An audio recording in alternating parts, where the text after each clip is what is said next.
Tur operatorët dhe administratorët e hoteleve përgjatë Bregdetit të Vlorës parashikojnë një rritje të fluksit të turistëve të huaj këtë sezon veror, jo vetëm nga ecuria e viteve të kaluara, por edhe nga kushtet gjeopolitike në lindjen e mesme.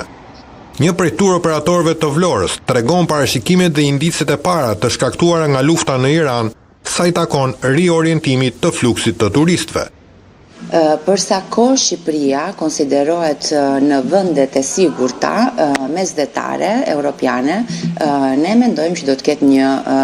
rritje të numrit të fluksit të turistëve edhe në Shqipëri dhe kryesisht në Vlorë si destinacion det. Kemi pasur dhe disa kërkesa që kanë ardhur, të themi, në 2 javët e fundit, të grupeve që kanë qenë të destinuar për të